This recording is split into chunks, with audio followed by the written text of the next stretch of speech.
ইচ্ছে আগে দর্শক সমাজে চোখ বোলালো। সবাই কত আগ্রহে অপেক্ষা করছে ওর গানের জন্য। প্রাপ্তর মুডি চেহারার জন্য এদের সবার চাওয়াকে কেন ফেলনা করে দেবে ও? ঠিক করলো ওর বাঁকা মুখের দিকে ও আর তাকাবেই না। সুন্দর একটা হাসি উপহার দিল ও মেয়েটাকে। তারপর প্রাপ্তর দেয়া গিটারটা নিয়ে সুর তুলে গাইতে শুরু করলো।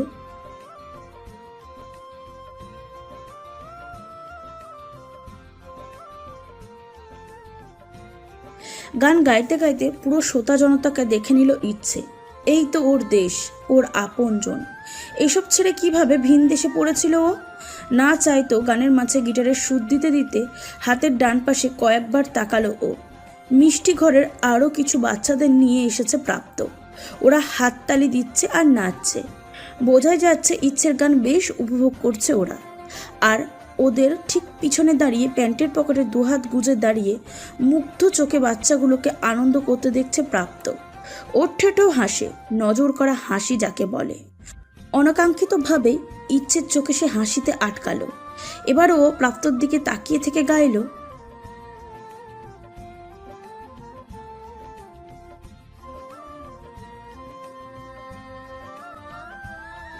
গান শেষ হতে আরও বেশি হৈহুল্লোড়ে মেতে উঠল বাচ্চাগুলো। স্টেজ থেকে প্রাপ্ত ঠোঁটের কোণে প্রসারিত হাসিটাও ঠিক চোখে পড়ল ইচ্ছের। ছাই রঙার শার্ট গুটানোর ধাতায় বলিষ্ঠ দেহ মানুষটাকে ঘিরে চারপাশে অতীব স্নিগ্ধতা জুড়ে এসেছে যেন। ইচ্ছে চোখ ফেরালো না।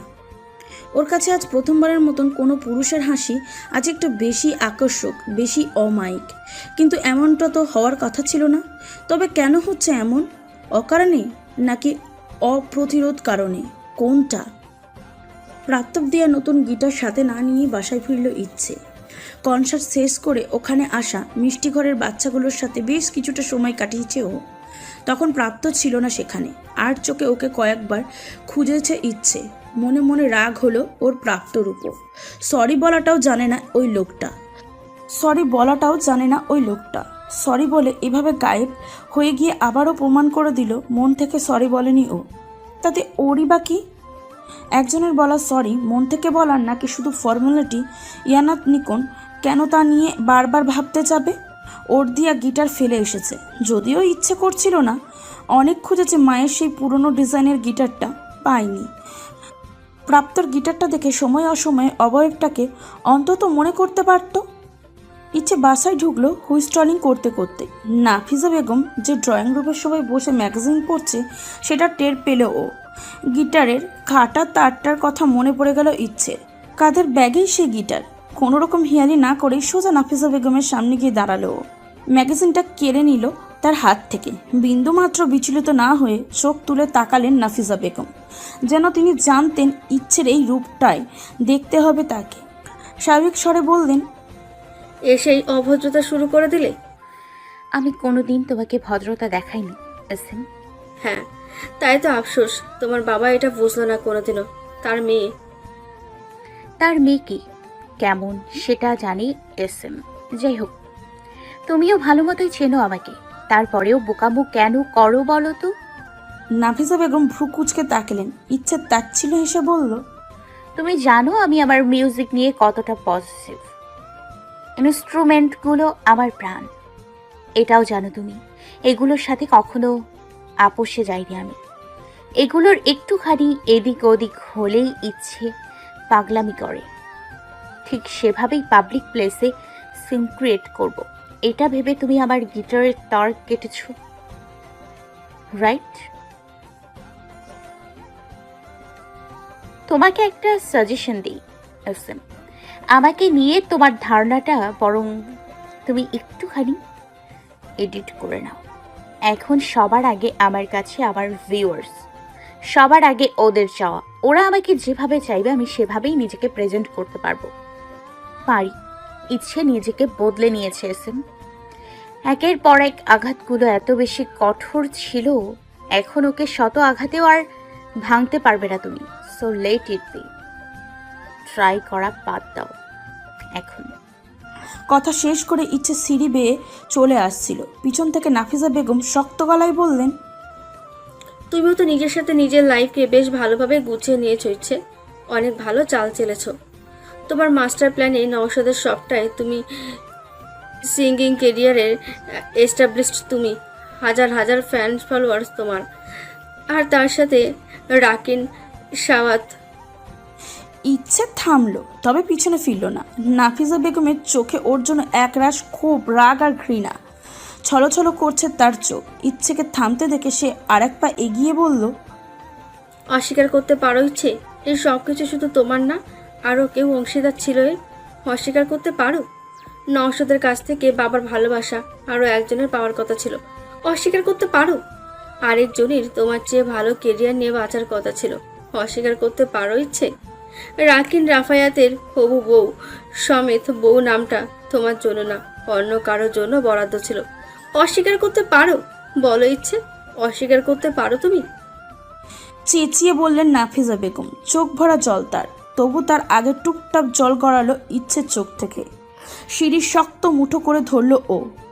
এই চোখের জল নামক দুর্বলতাকে কারোর সামনে আসতে দেওয়া যাবে না। একটা শুকনো ঢোক গিলে বলল, খেয়া ফিরে আসবে এসএম। আসবে না, আসবে না কেয়া, কোনোদিনও আসবে না। তুমি ওর ফেরার কোনো পথ খোলাই রাখো নি ইচ্ছে। আমার মেয়েটার অভিমান কোনোদিনও ভাঙবে না, ফিরবে না ও। নাফিসা বেগমের চিৎকারে টমি ছুটে এসে শোরগোল শুরু করে দিল। ইচ্ছে শান্তভাবে বলল, স্টপ ইট টমি। টমি থামল না। ওর মতন চেঁচিয়ে ভয় দেখাচ্ছে নাফিসা বেগমকে। নাফিসা বেগম ঘৃণার দৃষ্টি ছুঁড়ে চলে গেলেন ওখান থেকে। ইচ্ছে থতমত পায়ে নিজের ঘরে চলে আসলো। টমিও আসলো ওর পিছন পিছন। কাঁধের ব্যাগটা মেঝেতে রেখে বিছানায় পিঠ ঠেকিয়ে মেঝেতে বসে পড়ল ইচ্ছে। চোখ থেকে অনবরত পানি পড়ছে ওর।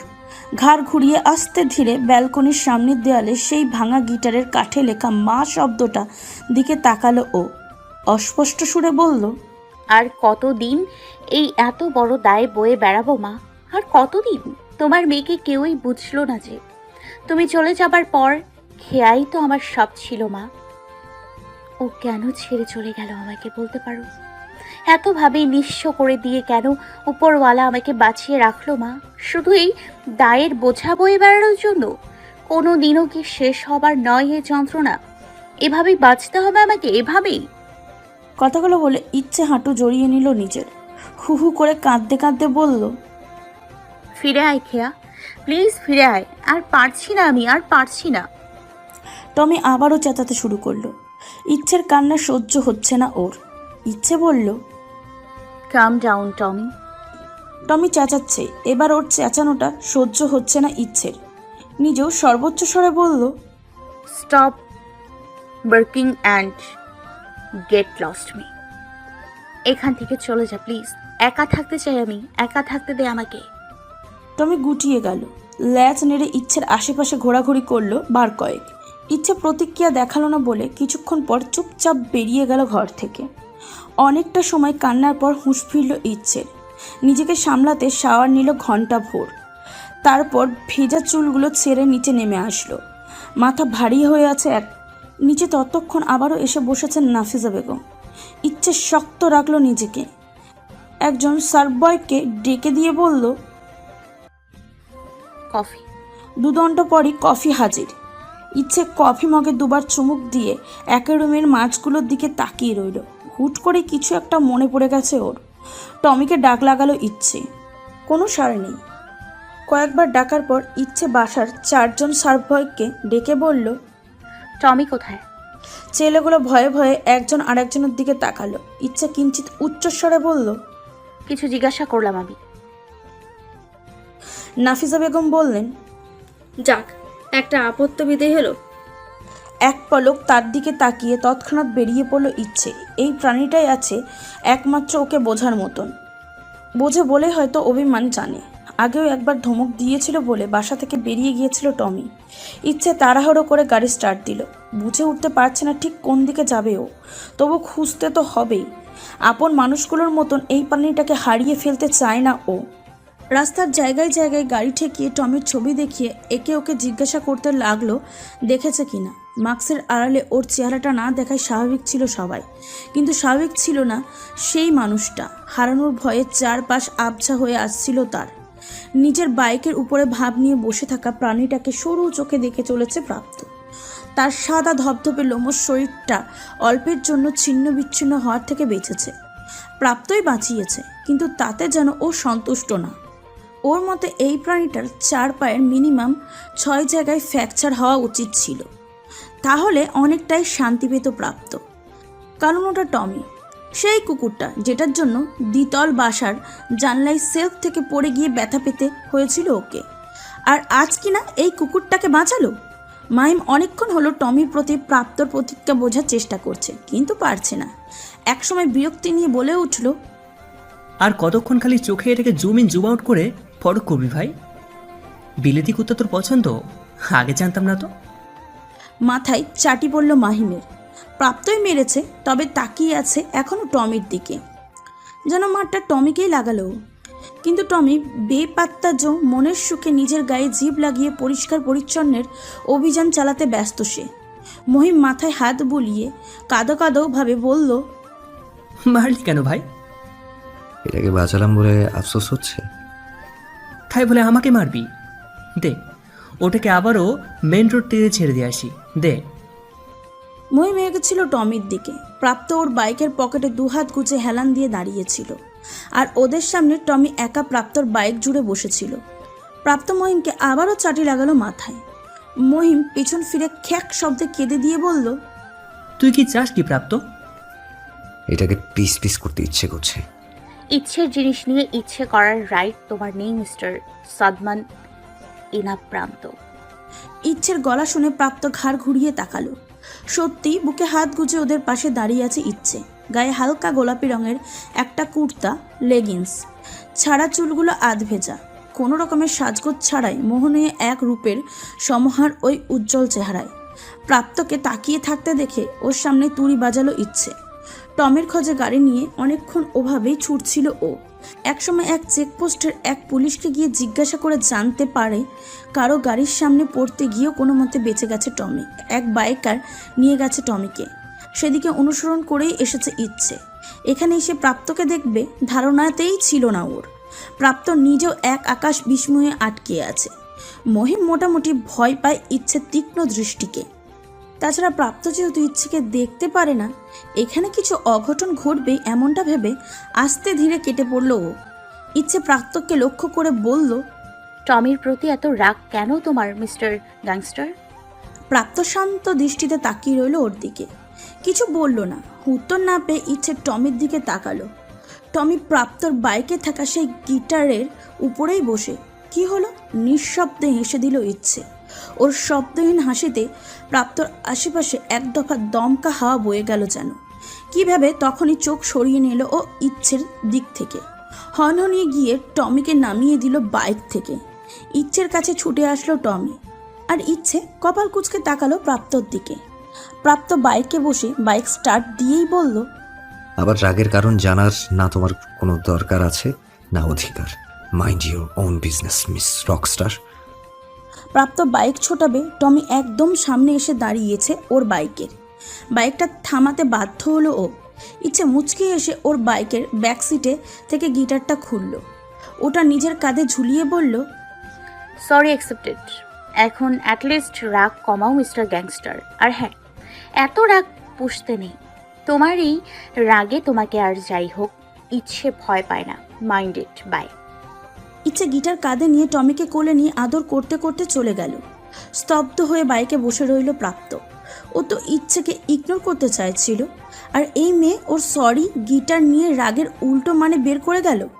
ইচ্ছের সাথে দেখা হওয়ার পর থেকে ওর জীবনের সবটা এভাবে উল্টে যাচ্ছে কেন? এ কোন অসমীকরণে আটকে যাচ্ছে ও? এ কোন বাঁধন, কোন নোঙর? খই শুক মারার একবারে হেলানো হিজল গাছের ডালে বসে গাব খাচ্ছে, কখনো পা নাড়িয়ে পানিতে তুরং তুলছে, গুনগুনিয়ে গান গাইছে মনের সুখে। গাছের গোড়ায় দাঁড়িয়ে আরও 3টে বাচ্চা। খইয়ের গোছার গাবগুলোর দিকে অসহায়ের চাহনি স্থির সবগুলোর। খই পা দুলিয়ে গাব মুখে পড়ে বলল, তারপর কে জানি কইছিলি গা বানবি পুটি তুই, আর জানি কেডা খুশবু তুই। পুটি খুশবু দুজনেই মাথা নিচু করে নিল। একটা হ্যাংলা পাতলা ছেলে সবটুকু শ্বাস নিয়ে বলল, আমি কই নাই খই বাবু, আমারে দেও কয়টা গাব। কাঁচা কাছারি বাড়ির গাব না খাইলে বছরটা মাটি হয়ে যাইব। তাও তরে দিমু না মধু, তোরা সুযোগ পাইলে আমারে দেস না। বিশ্বজয়ের হাসি দিল খই। আজকে চুপি চুপি গিয়ে সব কাপ সাবার করে দিয়েছে ও। সবাইকে দেখিয়ে দেখিয়ে খাবে বলে এখানে আসা ওর। নিচ থেকে সবগুলো ঘ্যান ঘ্যান করছে, অনুনয় করছে কাপের জন্য, আরও মনে তৃপ্তি মেটাচ্ছে। হঠাৎই খালে ছবাত শব্দ, যেন বড়সড় কিছু পড়ে গেছে। খই ঘাড় ঘুরিয়ে দেখে কেউ একজন হাত উঁচিয়ে পানিতে বাড়ি লাগাচ্ছে সামনে। শুধু তার বড় হাতা কালো শার্টের হাত দুটোই দেখা যায়। খুশবু চেঁচিয়ে বলল, খইয়ের চেহারায় আতঙ্ক। সাঁতার না জানায় আগের বছর এইভাবেই পানিতে ডুবে যাচ্ছিল পুটি। এইভাবে হাতে পানিতে বাড়ি লাগছিল ওর। তারপর পুটিকে ওর মা বাঁচিয়েছিল। কোলে থাকা গাবগুলো খই তীরে ছুঁড়ে মারল তৎক্ষণাৎ। ঝপাত দিল খালে। সাঁতরে পৌঁছালো ডুবতে থাকা মানুষটার কাছে। এগিয়ে গিয়ে বুঝলো ওটা রাকিন। সুকমার ওপরের বাঁশের সাঁকোটা বেশ বড়, খালের প্রশস্ততা কম না। পায়ের নিচে দুটো বাঁশ, হাতের ধারার একটা বাঁশ নিয়ে ঝুলতে ঝুলতে গ্রামের লোকজন পার হয়। রাস্তা সংস্কারের কাজ শুরু হয়েছে পুরো দমে। গ্রামের লোকজন যথেষ্ট সহযোগিতাপূর্ণতাভাবে সামলে নিচ্ছে সেদিকটা। সুকমারের ওপারে স্কুল। বাচ্চাগুলো সাঁকো পার হয়ে স্কুলে যাওয়ার অসুবিধা হয় ভেবে একটা ব্রিজ করে দেবে এমন প্ল্যান করেছে রাকিন। অভিজ্ঞতার জন্য নিজেই চলে গেছিল সাঁকোতে, কিন্তু কপাল খারাপ থাকলে যা হয়, মাঝ বরাবর এসে আর ভারসাম্য রাখতে পারেনি। খালের মাঝ বরাবর পড়েছে একদম। সাঁতার জানে না বলে ডুবে মরে যাচ্ছে এমন ধারণা বদ্ধ হতে চাচ্ছিল ও। তখনই কেউ এসে ওর কলার টেনে ধরল ওর। ঠিক মতন বুঝে উঠতে পারল না সে কে। এক হাতে রাকিনের কলার টেনে আর এক হাতে সাঁতরে কোনো মতে তীরে পৌঁছালো খই। ঠেলে ঠুলে তীরে শুয়ে দিল রাকিনকে, কিন্তু রাকিন চোখ খুলছে না। খুশবু, পুটি, মধু ছুটে আসলো সেখানে। খুশবু চোখ কপালে তুলে বলল, মধু বলল, আরে এইটা তো হেই রাস্তার নকশা আঁকা লোকটা। শহরের মানুষ, হ্যাঁ, সাঁতরাইব কেমনে? আহারে, আইছিল গ্যারামের ভালো করণের লাগিয়া জিন্দা, আর ফিরব লাশ হইয়া। খই ব্যস্ত ছিল রাকিনকে পরখ করতে। এবারও বিস্ফোরিত চোখে তাকালো মধুর দিকে। খুশবু বলল, ঠাস করে ওর গালে চড় লাগিয়ে দিল খই। গালে হাত বুলাতে বুলাতে খুশবু বলল, মাথায় কাজ করছে না খইয়ের। রাকিনের পেটে চাপ দিয়ে পানি বের করে দিয়েছে ও, তাতেও জ্ঞান ফিরছে না। পুটি এতক্ষণ চুপ থাকলো, এবার বিজ্ঞের মতন করে বলল, এরে দম দেওয়ান লাগবো। খই ওর দিকে তাকালো, বলল, দম দেওন লাগবে মানে? আমি দেখছিলাম একবার, পানি তো পড়লে হ্যার মুখে ফু দিলেই হ্যার হুঁশ আসে, এরও তাই করণ লাগবো। খই তাড়াহুড়ো করে সরে বসে বলল, দে দে ফু দে তাইলে, জলদি দে। পুটি বসে গিয়ে মুখ এগোচ্ছিল। হঠাৎই ও থুতনি চেপে ধরল খই। কি ভেবে বলল, সবগুলা হা কর। সাথে সাথে দাঁত কেলালো তিনজনই। ওদের মুখের দিকে তাকিয়ে নিজেই চোখ মুখ উল্টালো খই। গাব খেয়ে এক একটা বিশ্রী দশা বানিয়েছে মুখের। পানিতে সাঁতরানোর জন্য শুধু ওরটাই তেমন নেই আর। পুটি থুতনি ছেড়ে খই কপাল চাবড়ালো নিজের। এরা কেউ রাকিনকে দম দিলে ওর দম ফেরার বদলে আটকে মারা পড়বে। মধু বলল, আরে দেরি হইলে লোকটা সত্যি সত্যি মইরা যাইব বুবু। একটা জোরে শ্বাস ফেলে নিজেকে প্রস্তুত করে নিল খই। দেরি না করে এক হাতে রাকিনের মুখ ধরে আর এক হাতে ওর চুলের মুঠো করে নিয়ে কয়েকবার ফু দিল ওর ঠোঁটে ঠোঁট ছুঁয়ে। রাকিনের কাশি উঠে গেছে। খই ওকে ছেড়ে দিয়ে হুড়মুড়িয়ে পিছিয়ে বসলো। খুশবু, পুটি, মধুও পিছিয়ে দাঁড়িয়েছে। রাকিন উঠে বসে কাশলো অনেকটা সময়। হুট করে অনুভব হলো কি ঘটেছে ওর সাথে। পাশ ফিরে খইয়ের দিকে তাকালো ও। ওর ঠোঁটে ঠোঁট ছুঁয়ে এতটুকু লজ্জার চাউনি নেই খইয়ের, বরং কিছুটা তেজ দেখিয়ে বলল, সাঁতরাইতে জানে না, আইছে সুপ মরার ধারে। আমি না থাকলে এতক্ষণে মরার 5 মিনিট পার হইয়া যাইতো। ভেঙচি কেটে ভেজা বিনুনি চুল খুলতে খুলতে বাড়ির দিকে পা বাড়ালো খই। ওর পেছন পেছন বাকিরাও চলল। ওরা চোখের আড়াল হলে রাখিন মাথার ভেজা চুলগুলো উল্টে ধরল। জীবনে প্রথমবার এত বড় ঘটনা ঘটেছে ওর সাথে। কোনো মেয়ের ঠোঁটে ওর ঠোঁট স্পর্শ করেছে, তা সে যে কারণেই হোক না কেন। আস্তে ধীরে হাত তুলে নিজের ঠোঁট শুয়ে দিয়ে রাকিন আবারও তাকালো খোয়ের চলে যাওয়ার ফাঁকা রাস্তার দিকে। অস্পষ্ট সুরে বলল, বাঁচিয়ে গেল নাকি মেরে দিয়ে গেল? সন্ধ্যা নেমেছে ব্যস্ত শহরের অলিতে গলিতে। তারই একটাই অসহায়ভাবে দাঁড়িয়ে রিক্সা খুঁজে চলেছে পিয়ালি। রিক্সা করে কোচিং থেকে বাসায় ফিরছিল, কিন্তু রাস্তার মাঝে রিক্সাটা খারাপ হয়ে যায়। তাই নেমে দাঁড়িয়ে অন্য রিক্সা খুঁজছে ও। আগেরটা রিক্সা চালক ঠিক করার চেষ্টা করছে, কিন্তু কিছুতেই ঠিক হচ্ছে না ওটা। এদিকে সন্ধ্যাও গড়িয়েছে, রাস্তাটাও শুনশান বিশেষ। ওদের বাসার দিকে প্রাপ্তকে সবাই চেনে জানে বলে ভয় কাজ করে না কখনোই, কিন্তু এদিকটা সেভাবে চেনে না ও। আবাসিক এলাকা ছাড়িয়ে এই রাস্তায় জনচলাচল কম। গেমস খেলে ওর এক বান্ধবী ওর মোবাইলের চার্জ শেষ করে দিয়েছে। কাচুমাচু হয়ে কিছুক্ষণ দাঁড়িয়ে থেকে চশমাটা আর একটু চোখে ঠেলে দিয়ে বলল, আর কতক্ষণ লাগবে মামা? রিকশালা আবারও নিজের মতন খোটাতে লাগলো রিক্সা। পিয়ালি এদিক ওদিক তাকালো। খানিকটা দূরের রাস্তায় কয়েকটা ছেলে একজোট হয়ে দাঁড়িয়ে মাঝে মাঝে ওর দিকে তাকাচ্ছে আর বলাবলি করছে। দুজন সিগারেটও টানছে। পিয়ালি আর সেদিকে তাকালো না, ঠিক করলো উল্টো পথে এগোবে। ওদিকে আবাসিক এলাকা আছে, লোকজনও আছে। ব্যাগ থেকে তড়িঘড়ি করে ভাড়া বের করে এগিয়ে দিল রিকশাওয়ালার দিকে। কিছু বলতে যাবে কেউ ওর পাশ থেকে বলল, আজকাল এই রাস্তায় রিক্সাও নষ্ট হয়, আগে তো কোনোদিন দেখি নাই রে। ঝাঁকি দিয়ে উঠল পিয়ালির পুরো শরীর। সেই ছেলেগুলো এগিয়ে এসেছে। পিয়ালি তাড়াতাড়ি বলল, মামা এই যে আপনার ভাড়া।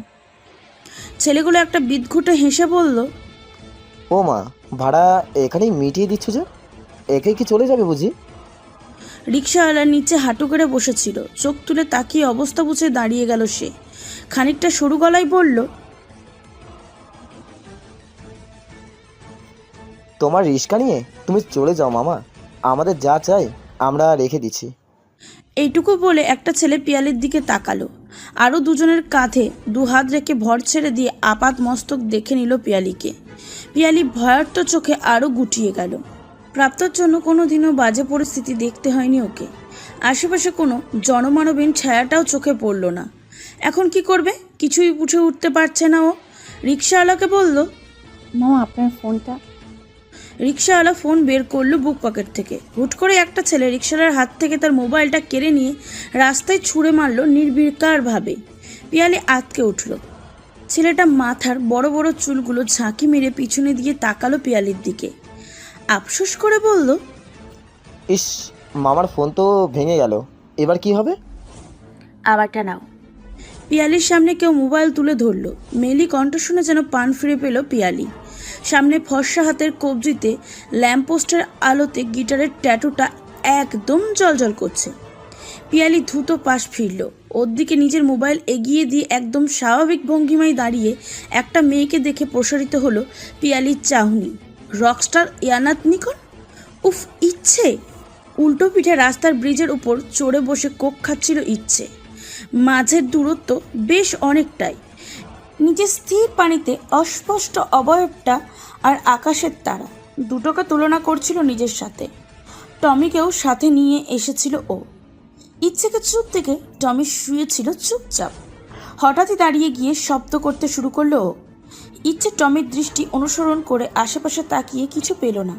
পরে আরও ভালোভাবে লক্ষ্য করে বুঝলো ওপাশের রাস্তার ছেলেগুলোর অবয়ব কোনো এক মেয়ের অবয়বকে ঘিরে রেখেছে। ভাবনা ভাবার মতন দেরিটুকু না করে চলে এসেছে দ্রুত পদে। ওকে দেখেই ছেলেগুলো বিপাকে পড়ে গেল যেন। পরিস্থিতি স্বাভাবিক বোঝাতে একজন ফোকলা এসে বলল, ইচ্ছে আগে পিয়ালিকে দেখলো। ভয়ে ঘেমে একাকার হয়ে গেছে পিয়ালির মুখ চোখ। এমন পরিস্থিতিতে ভয় পাওয়ার যে কোনো মেয়ের জন্য স্বাভাবিক, সেখানে পিয়ালি তো বাচ্চা মেয়ে। অভয় দেওয়ার উদ্দেশ্যে ইচ্ছে হেসে বলল, হেই কিউটি, চশমাটা খুব মানিয়েছে তোমাকে। কত পাওয়ারের এটা? এমন পরিস্থিতিতে এমন প্রশ্ন শুনে আটকে রইল পিয়ালি। একে তো ইচ্ছের মতন স্টার এমন অনাকাঙ্ক্ষিত চলে আসলো, তার উপর এভাবে এতটা ফ্রিলি কথা বলছে। ইচ্ছে আবারও বলল, বললে না? ইটস 2.5। পিয়ালির কাপা গলা শুনে ইচ্ছে বুঝলো এখনো ভয় কাটেনি ওর। পিয়ালির এক গালে হাত রেখে মুচকি এসে বলল, রিল্যাক্স, আই এম হিয়ার। বাসায় কল করে কাউকে আসতে বলো, আমি গাড়ি আনিনি, নইলে আমিই পৌঁছে দিতাম তোমাকে। দম ছাড়লো পিয়ালি। ইচ্ছে ওর ফোন গুজে দিল পিয়ালির হাতে। এবার ছেলেগুলোর দিকে ফিরল ও। বয়স দেখেই বোঝা যায় একা একটা কলেজের গণ্ডি পেরিয়েছে কিনা সন্দেহ। এদের মাল লাগাবে নাকি পুলিশে দেবে নাকি সতর্ক করবে বুঝে উঠল না ও। মাঝের ছেলেটার দিকে তাকিয়ে শান্ত স্বরে বলল, মামার ফোনটা ভাঙলে কেন? ও হাত থেকে পড়ে গেছে ম্যাম। ওর গালে সশব্দে চল লাগিয়ে দিল ইচ্ছে। স্বাভাবিক গলায় বলল, আমার সামনে একদম সাহিত্য রচনা না। 2 দিন পুলিশ কাস্টাডিতে থাকলে সব রকমের সাহিত্যের ধারা বেরিয়ে যাবে।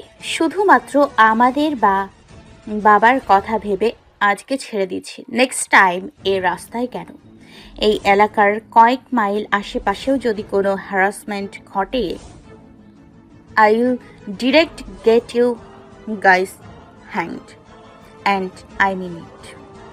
ছেলেগুলো স্তব্ধ হয়ে গেছে একদম ইচ্ছের শান্ত কথায়। আজকের জন্য ছেড়ে দিয়ে আগামী সব কিছুর জন্য দায়বদ্ধ করে দিল ওদেরকে। কিছু বলতে যাবে ওদের একজন ইচ্ছে বলল, আমার কোনো এক্সপ্লেনেশন চাই না। ব্যাখ্যা দিতে এসে আমাকে আর রাগিয়ে দিও না। যা বললাম মাথায় রেখে এলাকায় থেকো। এদিক ওদিক সব কিছুর দায়ে তোমাদেরই কিন্তু জেলে পাঠানোর ব্যবস্থা করবো আমি। নাও গেট লস্ট। দুদণ্ড মুখ চাওয়াচাই করে দৌড় লাগালো সবগুলো মিলে। টমি শব্দ করতে লাগলো। ইচ্ছের ফোনটা তখনও পিয়ালির হাতে।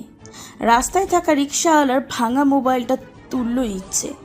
সাইড ব্যাগ থেকে 1000 টাকার কয়েকটা নোট বের করে তার হাতে গুজে দিয়ে বলল, মোবাইলটা ঠিক করিয়ে নিও মামা, একেবারে চূর্ণ বিচূর্ণ হয়ে গেছে, অনেক টাকা লাগবে এটা সারাতে। টমি আবারও শব্দ করে উঠল। ওর শব্দ অনুসরণ করে ইচ্ছে পিয়ালি দুজনেই পাশ ফিরল। সামনে দাঁড়ানো সাদা টি শার্টের উপর চেক শার্ট পরিহিত মানুষটাকে দেখে কিঞ্চিৎ ভ্রু কুঁচকে তাকালো ইচ্ছে। হাত শক্ত মুঠ করে দাঁড়ানো ব্যক্তির দিকে পিয়ালি দৌড়ে এগিয়ে গিয়ে বলল, ভাইয়া। প্রাপ্ত পিয়ালিকে একসাথে দেখে, পিয়ালি প্রাপ্তকে ভাইয়া ডাকতে দেখে ইচ্ছের বুঝতে বাকি রইল না ওরা দুজন ভাই বোন। টমি তখনও প্রাপ্তকে দেখে চেঁচাচ্ছে। ইচ্ছে ঠোঁট টিপে হাসলো। এই টমিটা একদমই সহ্য করতে পারে না প্রাপ্তকে, যেখানে প্রাপ্ত ওর প্রাণ বাঁচিয়েছে 2 দিন আগে। ইচ্ছেকে হাসতে দেখে দাঁতে দাঁত চেপে টমির দিকে তাকালো প্রাপ্ত। একটা রাগী শ্বাস পেলে পিয়ালিকে শান্তভাবে বলল, ফোন কেন দিয়েছি তোকে? সুইচ অফ রাখার জন্য? পিয়ালি মাথা নিচু করে নিল। ও এখন যাই বলবে তাতে প্রাপ্তর এই শান্তস্বর মুহূর্তেই তুলকালাম বাঁধানোর মতন মেজাজ পরিবর্তিত হয়ে যাবে। ইচ্ছে ভাই বোনের কথার মাঝে থাকবে না ভেবে টমি কাম বলে চুল নাড়তে নাড়তে উল্টো দিকে হাঁটা লাগালো। পিয়ালি এক পলক চোখ তুলে তাকিয়ে দেখলো ইচ্ছে চলে যাচ্ছে। তারপর ভাইয়ের দিকে তাকিয়ে বলল, ইচ্ছে ম্যাম চলে যাচ্ছে তো, ওকে কিছু বল। আজকে ম্যাম না থাকলে কিন্তু কিছুই হতো না তোর, আমি এসে গেছি না। তুই তো এতক্ষণ এলি, আর ইচ্ছে ম্যাম। কি ম্যাম ম্যাম শুরু করেছিস? তোর ম্যাম বুঝি বডিগার্ড হয়ে সবসময় থাকে তোর সাথে? পিয়ালি অবাক হলো। কিসের কথায় কি তুলছে প্রাপ্ত? ওর ভাইকে ভালো মতোই চেনেও। যাই কিছু হোক, এভাবে অকৃতজ্ঞর মতন কথা বলার ছেলে প্রাপ্ত না, সেটাও ভালো মতোই জানে। অবিশ্বাসের স্বরে বলল, এভাবে বলছিস কেন? ম্যাম না থাকলে এতক্ষণে সত্যি কিন্তু আমাকে বাজে পরিস্থিতিতে থাকতো তো ভাইয়া। কয়েকটা ছেলে। ইচ্ছে খানিকটা দূরে চলে গেলেও টমে এক চুলও নড়েনি। 2 সেকেন্ড পর পর প্রাপ্তকে লক্ষ্য করেই শব্দ ছুটছে ও যেন মতামত দিচ্ছে। ইচ্ছেকে ধন্যবাদ না দিয়ে চরম পাপ করেছে প্রাপ্ত। সরু দৃষ্টিতে টমির দিকে তাকালো প্রাপ্ত। দাঁতের দাঁত চেপে বলল, ওকে সরি বলেছি, ওটা ওর প্রাপ্য ছিল। থ্যাঙ্কস দেব না, এটা ওর প্রাপ্য, এটা ওর প্রাপ্য না। So will you please keep quiet? পিয়ালির দৃষ্টি আবারও প্রসারিত হলো। প্রাপ্ত সরি বলার মতন কাজ করতে পারে এটা ওর ধারণা ছিল না, আর সেটাও ইচ্ছেকে সরি বলেছে। ঘটনার আগা মাথা কিছুই মাথায় ঢুকলো না পিয়ালির। টমি প্রাপ্তর কথা শুনে আরও 2 বার জোরে চেঁচিয়ে উঠল।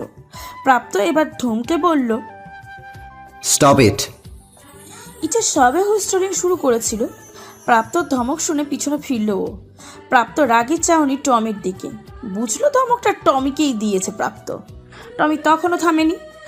ওর মতে প্রাপ্ত ইচ্ছেকে থ্যাঙ্কস না দিয়ে আগে বড় সড়ো দোষ করেছে, এরপর ওকে ধমক দিয়ে আরও বড় দোষ করে ফেলেছে। তবে নিজেও যে ধমক দিতে পারে সেটা প্রদর্শন করা জায়েজ আছে ওর। ইচ্ছে বিরক্ত হলো ভালো মতন। এই দুটোতে মানুষ পশুর সম্পর্ককে সাপে নেউলের সম্পর্ক কেন বানিয়ে দিয়েছে কে জানে। এগিয়ে গিয়ে আগে টমিকে বলল, টমি চুপ, আর একটু আওয়াজ করবে না তুমি, একটুও না, গট ইট। টমি গুটিয়ে লেজ নেড়ে ইচ্ছের পায়ে গা ঘেঁষল। প্রাপ্ত মনে মনে খুশি হয়েছে ইচ্ছের ওকে ধমকাতে দেখে, তবে প্রকাশ করলো না সেটা। ঝামেলা তৈরি করে এখন ভালো সাজা হচ্ছে। ইচ্ছের পায়ে টমিকে গা ঘেঁষতে দেখে মনে মনে এই কথাটাও নাড়া দিল ওর। ইচ্ছে প্রাপ্তর দিকে ফিরল, তুড়ি বাজিয়ে আগে প্রাপ্ত চাউনি টমির দিক থেকে নিজের দিকে ফেরালো। অতপর সিরিয়াসনেস দেখিয়ে বলল, আর এই যে মিস্টার গ্যাংস্টার, কাকে ধমকাচ্ছ তুমি? হ্যাঁ, কাকে ধমকাচ্ছ? আমার আগে টমি তোমার বোনকে দেখেছিল, আজ টমি না থাকলে ওই ছেলেগুলো। ইচ্ছেকে শেষ করতে না দিয়ে প্রাপ্ত পিয়ালির কাছ থেকে ওর ব্যাগ কেড়ে নিল। ব্যাগের ভিতরে এক চেন থেকে একটা ডিভাইস বের করলো 2 সেকেন্ডের ভিতর। ইচ্ছে কপালে ভাঁজ ফেলে তাকিয়ে রইল সেদিকে। আচমকায় প্রাপ্ত ইচ্ছের ডান হাতের কনুইয়ের উপর ধরে টান লাগালো ওকে। ইচ্ছে চমকে উঠতে বাধ্য হলো। হাত দিয়ে কোনো মতে দূরত্ব ঘোচালো দুজনের মাঝে। পিয়ালির চোখ এবার বেরিয়ে আসবে, কিং কর্তব্য বিমূঢ় ও, তবে নিজেও যেন করণীয় বুঝতে পারছে না। ইচ্ছের সাথে এইভাবে কাউকে দেখেনি বলে হয়তো।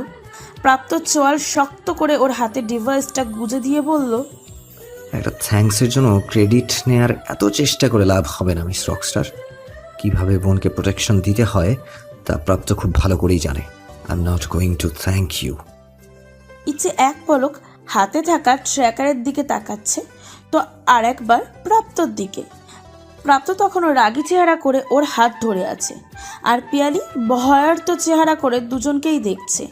ও যেমন ওর ভাইয়ের রাগকে চেনে, তেমন ইচ্ছের ক্ষমতাও জানে ও। কি জানি এরপর কি ঘটেছে। ওদের 2 ভাই বোনকে অবাক করে দিয়ে কয়েক মুহূর্ত পর শব্দ করে হেসে দিল ইচ্ছে। হতবাক হয়ে তাকিয়ে রইল প্রাপ্ত পিয়ালি। ইচ্ছে শব্দ করে হাসতে হাসতে প্রাপ্তর কাছ থেকে হাত ছাড়িয়ে নিল নিজের। বেশ কিছুক্ষণ হাসার পর টমিকে কোলে তুলে হাসতে হাসতে বলল, ইগো দেখানো কেউ তোমার কাছ থেকে শিখুক মিস্টার গ্যাংস্টার। সরিটা অ্যাকসেপ্ট করতে একটু দেরি কিনা করে দিলাম। তুমি তোমার ইগো দেখ, এখন থ্যাঙ্কস দেয়া নিয়েও এত কিছু বলছো। Wow, you are something else man.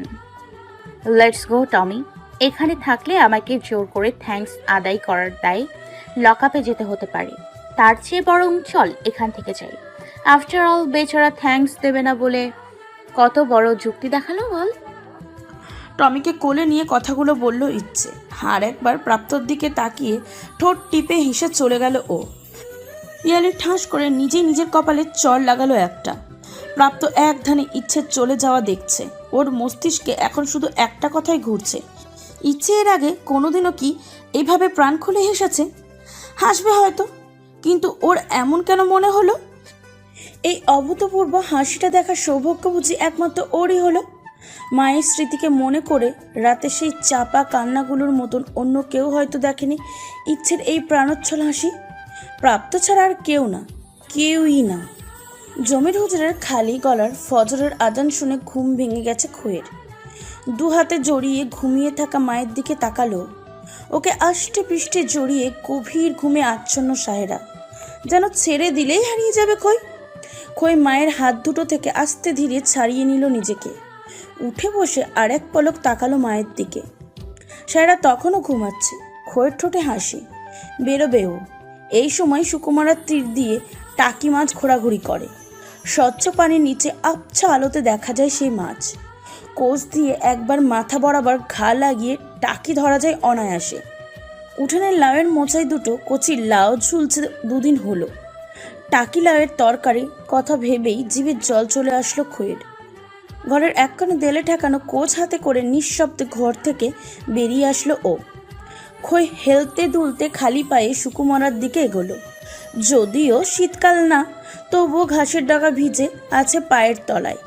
খালি পায়ের তালুতে ভেজা ঘাসের ডগা স্পর্শ করাতেই শিরশিরিয়ে ওঠে পুরো শরীর। খই আস্তে আস্তে পায়ের ছাপ ফেলে ফেলে এগোচ্ছিল। ভোর হতে শুরু করেছে। ধীরে ধীরে আলো ফুটবে চারপাশে। খই নির্দ্বিধায় পা চালালো, কিন্তু খানিকটা যাবার পরই থেমে গেল ওর পা। সামনে কোনো মানুষের অবয়ব, কোনো পুরুষের অবয়ব, টি শার্ট প্যান্ট তার পরনে, তারই পাশে পাইপের মতন কিছু একটা পূর্ব আকাশের দিকে তাক করা। আর সেই মানুষটা পাশে দাঁড়িয়ে পকেটে দুহাত গুজে আকাশের দিকে তাকিয়ে আছে। কপালে ভাঁজ পড়ল খোয়ের। এই সময় এদিকে মিতুন জেলে ছাড়া আর কারো আসার কথা না, কিন্তু এটা কোনো মতে জেলে বেশ না, সেটা স্পষ্ট বুঝলো। কাঁধে রাখা কোচটা সামনে তাক করে বলল, কে দায় ওইখানে? পাশ ফিরে কোচে হাতে আবছা আলোয় খইকে দেখে ছোট্ট একটা দম ছাড়ল রাকিন। মেলি গলা শুনে আন্দাজ করেছিল এটা খই হবে। গ্রামে এই সুকুমারা খালটা একদম পূর্ব পশ্চিমে আড়াআড়িভাবে গেছে। রাকিন ভেবেছিল ভোরের শুকতারা আর সূর্যোদয় দুটোই সুকুমারার তীর থেকে দেখবে, তাই চলে এসেছে এদিকে। মনে মনে সুকুমারাকে নির্বাচন করার আরও একটা কারণ ছিল, গত রাতে ঘুম হয়নি ওর। পুরোটা রাত হাঁসফাঁস করেছে ও বিছানায় শুয়ে শুয়ে। চোখ বন্ধ করলেই বারবার খোয়ের একদম সন্নিকটে থাকা চেহারাটা ভেসে উঠেছে ওর চোখের সামনে। সেই অনুভবের পরিণামে তৈরি হওয়া এক রাস অস্থিরতা জেরেই হয়তো পা বাড়িয়েছিল ও সুকুমারার দিকে। খোয়ের দেখা পেয়ে আচমকাই ভালো লাগছে ওর ভিতরটা। প্যান্টের পকেট থেকে হাত বের করে কিছু না বলে খোয়ের দিকে দুপা এগোলো ও। রাকিনের চেহারা স্পষ্টতর হতেই ভ্রু কোচকাল খই। কোচটা আবারও কাঁধে আটকিয়ে এক হাত কোমরে রেখে বলল, ও আপনি? অন্য কেউ হলে ভয় পেতে। খই কাউরে ডরায় না। এ গ্রামের কেউ আমার ক্ষতিকরণের চিন্তাও করব না। সেখানে আপনারা তো আমি বাঁচাইছি, আপনারা দেখা ডরামু কেন? আজ নতুন আমি কোচ নিয়ে বাইর হয়েছে এমন না। রাকিন খুশি হলো এটা ভেবে যে ওকে নিয়ে খোয়ের কোনো নেগেটিভ ধারণা নেই। এটাও হতে পারে মেয়েটা বেশি সরল, ওর সাথে কোনোদিন বাজে কিছু ঘটেনি বলেই হয়তো এতটা আত্মবিশ্বাস ওর। ওকে আনমনে হাসতে দেখে খই কপাল কুঁচকে বলল, তা আপনি এখানে কেন? আবারও মরার শখ জাগছে নাকি? ভোরবেলায় সুখ মরার তীরে যে। শুকমরার তীরে শুকতারা দেখতে এসেছিলাম। বড় বড় চোখে তাকালো খই। আকাশে তাকিয়ে দেখে শুকতারা তখনও জলজল করছে। রাকিনীর চাহনি ও নতে নিবদ্ধ। সবে পরিষ্কার হতে শুরু করেছে চারপাশ। এটুকু আলোয় সামনের শ্যামাঙ্গীর চেহারা একেবারে স্পষ্ট না হলেও ওর নাকের নলক ঠিকই দেখা যায়। আচমকায় ওর নথ ছুঁয়ে দেওয়ার অদম্য ইচ্ছে হলো রাকিনের। এক ধানে তাকিয়ে এগোলো আর এক পাও। এরই মাঝে খই বলে উঠল, খালি চোখে শুকতারা দেখতেছিলেন? রাকিন থামলো, কিছুটা চমকালো, যেন যেন কোনো ঘোর থেকে বেরোলো। স্বাভাবিক গলায় বলার চেষ্টা করলো, না, আমার কাছে দূরবীক্ষণ আছে। চকচক করে উঠল খয়ের চোখ। না দেখা এই একটা জিনিসের প্রতি বারবার ঝোঁক বেশি ছিল ওর। চাঁদ দেখা যন্ত্রের নাম স্কুলের আপার থেকে শুনে মুখস্থ করে রেখেছে ও একদম। শহর থেকে কেউ আসলেই মাকে বারবার করে বলতো দূরবীক্ষণ এনেছে কিনা কেউ। খই চঞ্চলভাবে এগিয়ে গেল রাকিনের দিকে। হুট করে বেশ অনেকটাই কাছে চলে যাওয়ায় আবারও চকিত হলো রাকিন। খই উৎসাহ নিয়ে বলল, আমারে দেখাইবেন? কি?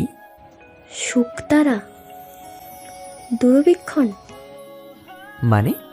ছোটবেলা থাইকাই আমার মেলা শখ, দূরবীক্ষণ দিয়া চাঁদ তারা দেখুম। দেখাইবেন? আমি না আপনারে পানিতে পয়রা মরা থাইকা বাঁচাইলাম, দেখাইবেন না আমারে? রাকিনের দৃষ্টি থেমে রইল। এই শখ চেনা ওর, এই শখ পূরণের আবদারটা ওর চেনা, শুধু মানুষটা অচেনা। খই ওকে চুপ থাকতে দেখে আবারও তারা দেখিয়ে বলল, আরে চুপ কইরা আছেন কেন? দেখাইবেন? একটু পরেই চাঁদ ডুইবা যাইব। আজকা না দেখলে এই জীবনেও আর কাছ থাইকা চাঁদ দেখা হইতো না আমার। দেখান না আমারে দূরবীক্ষণ দিয়া চাঁদ, দেখান না একটু। কিছু না বলে রাকিন কয়েক মুহূর্ত তাকিয়ে রইল খইয়ের দিকে। খই শশব্যস্ত চোখে পরখ করছে চাঁদ সুখ তারা ডুবে না যায়। রাকিন টেলিস্কোপটা ঠিকঠাক মতন সেট করে দিয়ে বলল, এই যে নাও, এখানে চোখ রাখো। কাঁধের কোষটা মাটিতে ফেলে তৎক্ষণাৎ টেলিস্কোপে চোখ রাখলো খই। রাকিন পাশ থেকে মুগ্ধ চোখে দেখতে লাগলো ওকে। মৃদু বাতাসে খইয়ের বিনুনির বাইরে থাকা ছোট ছোট চুলগুলো উড়ছে, চোখে এসে পড়ছে বলে বিরক্ত হচ্ছে খই। রাকিন আস্তে করে চুলগুলো খোয়ের কানে গুজে দিল। এক পলক ওর দিকে তাকিয়ে নিষ্পাপ হেসে আবারও টেলিস্কোপে চোখ রাখলো খই। রাকিন বুকে দুহাত গুজে পিছিয়ে দাঁড়ালো, তাকিয়ে রইল খইয়ের দিকে। দূরের কোনো এক মসজিদের মাইক থেকে আজানের শব্দ শোনা যায়। একটু পরে এই চাঁদ থাকবে না আকাশে, এই শুকতারাও থাকবে না। সেভাবে ও তো মাদুর গায়ে থাকতে আসেনি, ওকে ওর চেনা শহরে ফিরতে হবে। কিন্তু এই মুহূর্তগুলো, সুকমারাকে সাক্ষী করে তৈরি হওয়া এই স্মৃতিগুলো, এগুলো কি আদৌ ফেলে যাওয়া সম্ভব? কে জানে। ইচ্ছে কানে হেডফোন গুঁজে সিঁড়ি দিয়ে উঠছিল। নওশাদ সাহেব কয়েকবার ডাক লাগালেন ওকে, শুনল না ও। টমি পেছন থেকে ইচ্ছের পায়ের কাছে গিয়ে ওকে থামিয়ে দিল। ইচ্ছে পিছন ফিরল, বাবাকে দাঁড়ানো দেখে কান থেকে হেডফোন নামালো ও। নওশাদ সাহেব দুটো ছোট ছোট চুড়ি ওর সামনে তুলে ধরলেন। ইচ্ছে নীরবে তাকিয়ে রইল ওগুলোর দিকে। নওশাদ সাহেব বললেন, নিজের জিনিসকে অস্বীকার কেন করছো ইচ্ছে? নিজের কথায় বাবা, যেগুলোতে খেয়ারও অধিকার আছে, ওর অনুপস্থিতিতে আমি তা কি করে নিজের নামে করে দেই? হতাশ শ্বাস ছাড়লেন নওশাদ সাহেব। বললেন, এটা তুমি নিজের কাছে রাখো, খেয়াটাও। যতদিন না খেয়া ফিরছে, নিজের অধিকারগুলো পাচ্ছে, ওর সমধিকারের সমতুল্য কিছুই আমি অ্যাকসেপ্ট করতে পারবো না বাবা। এগুলো তুমি তোমার কাছেই রেখে দাও। ইচ্ছে চলে যাচ্ছিল ও নওশাদ সাহেব পিছন থেকে বলে উঠলেন, রাজীবের সাথে কথা হয়েছে আমার। এন্ড এগেইন বাবা, প্লিজ। এভাবে আর কয়দিন নিচ্ছে? যে নেই সে নেই, তার জন্য তোমরা কেন নিজেদের ভবিষ্যৎ থামিয়ে দিচ্ছ? ইচ্ছে থামলো না। নওশাদ সাহেব বললেন, রাজীব চায় রাকিনের এই প্রজেক্টটার শেষ হওয়ার পর তোমরা দুজনের বিয়েটা সেরে ফেলতে, আর আমিও এমনটাই চাই। তুমি মানসিকভাবে প্রস্তুতি নিতে শুরু করো ইচ্ছে। জোর করে তোমার উপর নিজের মত চাপিয়ে দিতে চাই না, কিন্তু তোমার জন্য রকিনের চেয়ে বেটার কাউকে খুঁজে পাবো না। রকিনের চেয়ে ভালোভাবে কেউ বুঝবে না তোমাকে। সেম তুমিও। তোমাদের দুজনকে একসাথে দেখতে চাই। এই অক্ষম পিতার অনুরোধ লইল, কথাগুলো তুমি আরেকবার ভেবে দেখো প্লিজ ইচ্ছে। ইচ্ছে থামলো, শক্ত হাতে সিঁড়ি আঁকড়ে ধরল ও। নওশাদ সাহেবের চোখের কোণে জল মুছে চলে গেলেন ওখান থেকে। ইচ্ছের কান্না দলা পাকিয়ে আসছে গলায়, কাঁদতে পারছে না তবুও। মনে মনে শুধু বলল, আজ তুই থাকলে আমাকে না তোদের মাঝে থাকতে হতো, না তোদের মাঝে থাকার নামে দোষী হতে হতো। খেয়া চলে তো গেলি, কিন্তু সাথে আমার জন্য এক দম বন্ধকর পৃথিবীও রেখে গেলি তুই। না পারছি মরবো বলে শেষ নিঃশ্বাস ছাড়তে, না পারছি নতুন করে বাঁচবো বলে প্রশ্বাস নিতে। তুই সব কিছু ছেড়ে ছুঁড়ে হারিয়ে গিয়েও প্রিয়, আর আমি সব কিছুতে বাধা পড়ে আজ সবার অপ্রিয়। আর সেই অপ্রিয় মানুষটাই হয়তো তোর প্রিয় মানুষটার সাথে জড়িয়ে যেতে চলেছে। আমার একা খোলস আর বোধহয় বাঁধ মারল না। পুটির কথায় খই যেন স্তব্ধ হয়ে গেছে। উঠানে কাদা মাটি দিয়ে সরা বানাতে বসেছিল ও। আগের দিন ভাতের মাড় আলাদা করতে গিয়ে মাটির সরাটা ভেঙে ফেলেছে ও। টু শব্দটা শোনায়নি ওকে সায়রা। মায়ের আদরের সাথে সংসারের অভাবটুকু বোঝার ক্ষমতা হয়েছে খইয়ের। 10 টাকা সরা কেনার চেয়ে চালের জন্য টাকা জমানো ভালো, এমনটা ভাবে নিজেই কাদামাটি দিয়ে বসে গেছে সরা বানাবে বলে। বৈশাখে তপ্ত রোদে শুকানোর পর চুলায় পড়লেই হয়ে গেল, বেঁচে গেল 10 টাকা। গালে হাতে কাদা লেগে আছে খইয়ের। পুটি এগিয়ে গিয়ে ধাক্কা লাগালো খইকে, হাড়ু জোরে চেঁচিয়ে বলল, ও বাবু, কাছারি বাড়ি চলো, সাহেরার মা। পুটির কথা শেষ হওয়ার আগেই উঠে ছুট লাগালো খই। দৌড় লাগালো রাস্তার নিচে জমি বরাবর। রাস্তা সংস্কার কাজ চলছিল বলে রাস্তায় ওঠেনি। বাতাসের আগে পৌঁছানোর চেষ্টা যাকে বলে। চোখ দিয়ে জল গড়াচ্ছে ওর অবাধে। শাড়ির আঁচলটা ছাড়া ছিল। খই দৌড়াতে দৌড়াতে প্যাঁচ লাগিয়ে কোমরে গুছলো আঁচল। পুটি ওর পেছন পেছন দৌড়াচ্ছে। পিছন থেকে হাঁক ছেড়ে বলল, তুমি কাছারি বাড়িতে যাও বুবু, আমি বরুণ কাকার দেওয়ানখানায় গেলাম, কাকারে ডাইকা আনি। খইয়ের কানে যায়নি কোনো কথা। ও ছুটছে। বাড়ি থেকে দৌড়িয়ে 20 মিনিটের রাস্তা 10 মিনিটে শেষ করলো খই। দূর থেকে কাছড়া বাড়ির দোতলায় পাঁচিল দেখে চোখ ভরে উঠল ওর আরও। ঝাপসা চোখে খালি পায়ে ছুটছিল ও বড়ই গাছের নিচে দিয়ে আসার সময়, তাই পায়ে কাটা ফুটতে সময় লাগেনি। বিন্দুমাত্র গতি না কমিয়ে তবুও ছুটল খই। কাছড়া বাড়ির সদর দরজা দিয়ে ভিতরে ঢুকলো অস্থির চিত্রে। এই বাড়িতে রান্নাঘরের পাশে বেশি মানুষ রান্নার জন্য বড় হেঁসেল করা, তারই চারপাশে একটা বড় সড়ো জটলা। খই চিৎকার দিয়ে উঠল, মা! উপস্থিত সবাই পিছনে তাকালো। উদ্ভ্রান্তের মতন ভিড় ঠেলে মায়ের কাছে পৌঁছালো খই। সায়রার জড়হীন দেহটা মাটিতে পড়ে আছে। কাশির বোতলের ঢেকুরের সাথে গলগলিয়ে রক্ত ঝরছে মুখ দিয়ে। পাশে দুজন মহিলা সায়রাকে ধরে দোয়া দরুদ পড়ছে, আর একজন পানির বাটিতে চামচ দিয়ে বসে আছে। আরেক ঢেকুক রক্ত বমি করে গায়ের মলিন কাপড়টা আরও ভিজিয়ে ফেলল সায়রা। খইকে দেখে মুন্সি বলল, ওই যে আইছে সাহেরার মাইয়া, আইতে দেও ওরে সবাই। আর পুরুষ মানুষেরা এই হান থাইকা যাও, জোটলা কইরো না আর। বয়োজ্যেষ্ঠর কথায় লোকজন সরে গেল দ্রুত পদে। খই এক ছুটে মায়ের কাছে গেল। মাটিতে বসে গিয়ে পাগলের মতন মাকে জড়িয়ে ধরল শক্ত করে। চিৎকার করে বলল, কি হয়েছে আমার মায়ের? মা! ও মা! কি হয়েছে? কোন হানে খারাপ লাগে তোমার? কোন জায়গায়? কও না মা, কও। মেয়ের গলা শুনে এতক্ষণে সাহেরার চোখ উল্টালো কোনো মতে। আজকেই কাছাড়া বাড়িতে শেষ বেলা রান্না ছিল ওর। সাদিক সাহেবের থেসিস শেষ হয়ে গেছে বলে পরের দিনই ফেরার কথা তাদের।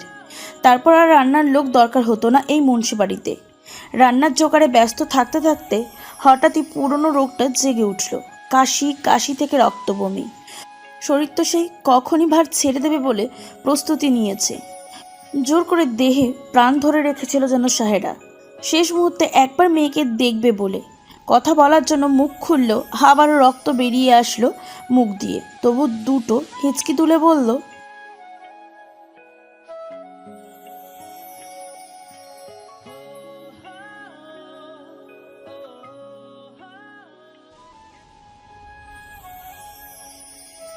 বড় বড় দম নিয়ে কথাগুলো বলে মেয়ের দিকে স্থির দৃষ্টি রেখে শ্বাস ছাড়ল সায়রা। পুরো মুন্সবাড়ি থমকে গেল খানিকটা সময়ের জন্য। দুদণ্ড মায়ের স্থির চাউনের দিকে শ্বাস থামিয়ে তাকিয়ে রইল খই। পরপরই উন্মাদের মতন করে চিল্লিয়ে বলল, মা! কথা কও না কেন মা? বরুণ কাকা আহে নাই? কেউ মহিষের গাড়ি লইয়া আহ, মারে নিয়া আমি দাওয়াখানায় যাইমু। মা! ও মা! কিছু হইব না তোমার। ও মা! মা! এই যে আমারে দেখো না তুমি, এই যে তোমার খই। মা, দেখতেছো তো? দেখতেছো না? পাশে পানির বাটি নিয়ে বসে থাকা মহিলা আঁচলে মুখ গুজে হু হু করে কাঁদছিল। সায়রার চোখ জোড়া হাত দিয়ে বন্ধ করে দিল সে। খই শ্বাস আটকে বড় বড় চোখে তাকালো তার দিকে। কিছু বলতেও পারছে না মহিলা। কোথা থেকে বধূ ফকির একতারা হাতে খইয়ের পাশে এসে হাঁটুতে বসলো। খইয়ের মাথায় হাত রেখে বলল, কথাটা কর্ণগোচর হলো, কিন্তু যেন বুঝলো না খই। বধূ ফকির আবারও বলল, বুঝে উঠতেই মাকে জড়িয়ে এবার গগন বিদারক চিৎকার আর আহাজারিতে ফেটে পড়ল খই। উপস্থিত ছেলে বুড়ো সবাই কাঁদছে। গ্রামের হাসি খুশি তস্যি মেয়েটা যখন এইভাবে কাঁদে, কেউই চোখের জল ধরে রাখতে পারেনি।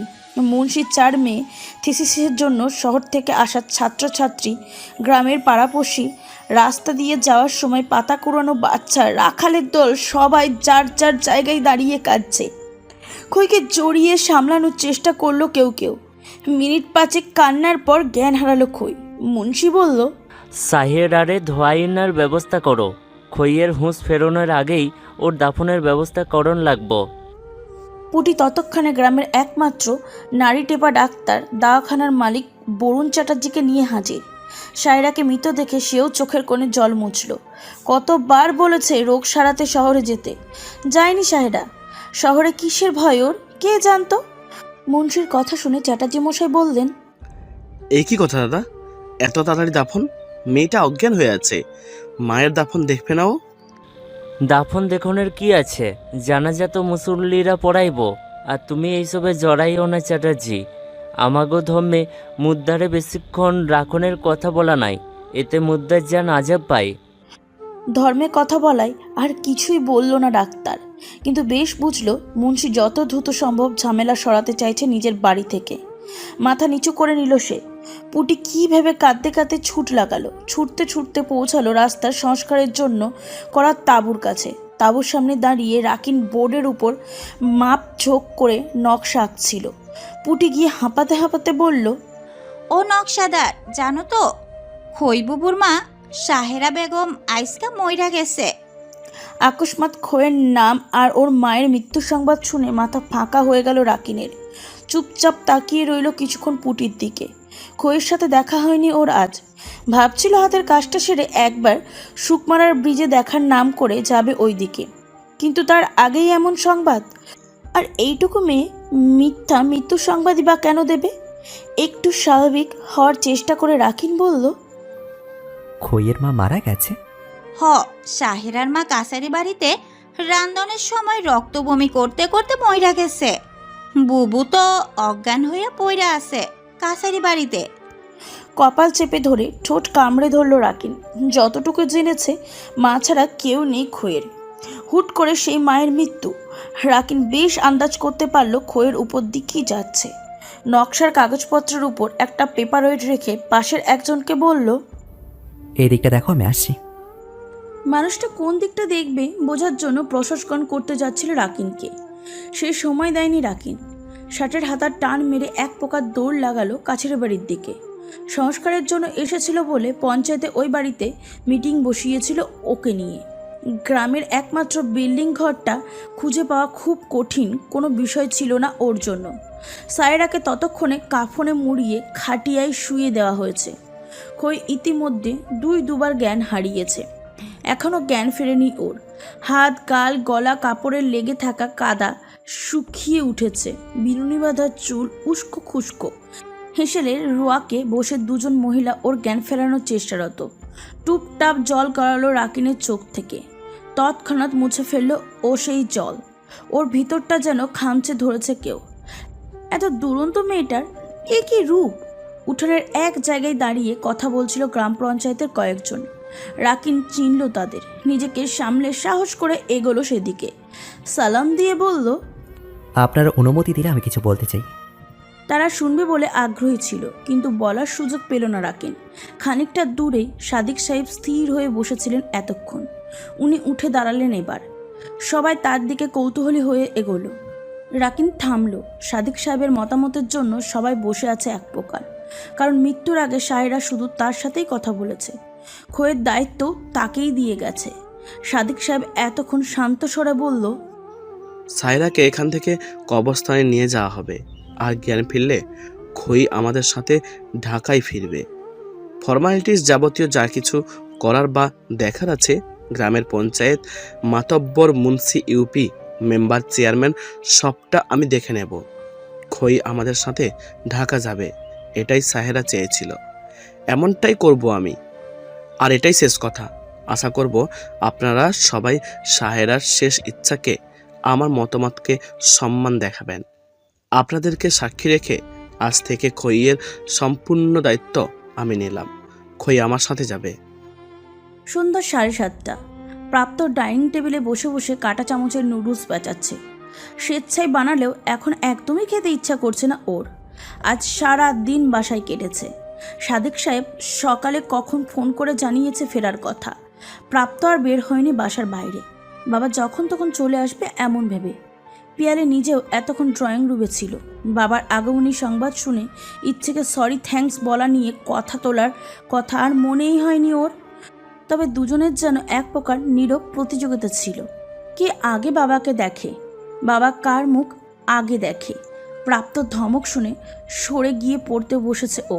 ডোরবেল বাজতে খুশি মনে উঠে দাঁড়ালো প্রাপ্ত, কিন্তু তৎক্ষণে ঝড়ের বেগে রুম থেকে বেরিয়েছে পিয়ালি। দরজা খুলে বাইরে সাদিক সাহেবকে দাঁড়িয়ে থাকতে দেখলো। উৎফুল্ল কণ্ঠে বলল, এসেছো? আজকে আমি ফার্স্ট। যাক, কেমন আছো বাবা? তোমার থিসিস কমপ্লিট? মনের পাগলামি দেখে প্রাপ্ত মুচকি হাসলো। সাদিক সাহেব নীরবে ভিতরে ঢুকলেন। তার নীরবতায় কপাল কুঁচকে এলো প্রাপ্ত পিয়ালি দুজনেরই। পিয়ালি পাশ ফিরে দরজা লাগাতে যাবে, বাইরে দাঁড়ানো মেয়েটাকে দেখে বিস্ময়ে বলল, ভাবি? প্রাপ্তর কুচকানো কপাল আরও কুচকে এলো। এই অসময়ে এলাকার কোনভাবে বাসায় আসবে মাথায় ঢুকলো না ওর। সাদিক সাহেব পিছনে ফিরে বললেন, ভেতরে এসো। রোবটের মতন মাথা নিচু করে রেখে খই ভিতরে ঢুকলো। এক থানে সেইভাবে নিচের দিকে তাকিয়ে রইল যেভাবে পুরোটা পথ এসেছে ও। জ্ঞান ফেরার পর যখন কোনো মেয়ে শুনবে তার মায়ের দাফন শেষ, আশেপাশে কে আছে কি আছে কিছুতেই আগ্রহ থাকার কথা না তার। তেমনি খইও এখন যেন যন্ত্র মানবী। শুধু সাদেক সাহেবের কণ্ঠে নিঃসৃত শব্দে সে যন্ত্র মানবীকে চালনা করা হচ্ছে, যেমনটা ওর মা বলে গেছে, যেমনটা পঞ্চায়েত ওর জন্য নির্ধারণ করে দিয়েছে। চারপাশ জুড়ে ঘূর্ণিঝড় বয়ে গেলেও তা টের পাবে না হয়তো। প্রাপ্ত বিস্ময়ে তাকিয়ে রইল খইয়ের দিকে। শ্যামবর্ণের মেয়েটি অল্প বয়স্ক, পরনে কাপড় পেঁচিয়ে কোমরে গিঁট দেওয়া, কোথাও কোথাও কাদাও লেগে আছে, গলায় ধান তাবিজ, নাকে ছোট্ট নথ, চুলগুলো ফিতা দিয়ে বিনুনি করা, কয়েক ভাঁজে ছোট্ট করে ঘাড়ের উপর আটকানো। বেশভূষায় পরিচয় মেয়েটা গ্রামের কেউ, আর যার সবটা ওর কল্পনা সেই প্রতিচ্ছবির সাথে মিলে যায়। সাদেক সাহেব বললেন, ও খই, হাস থেকেও এখানেই থাকবে। প্রাপ্ত থমকে রইল। পিয়ালি একটু পরে উচ্ছ্বাস নিয়ে কিছু বলতে যাচ্ছিল। সাদেক সাহেব গম্ভীরভাবে বললেন, আগে ওকে রুমে নিয়ে যাও পিয়ালি, ওর ফ্রেশ হওয়া জরুরি, বাকি কথা পরে হবে।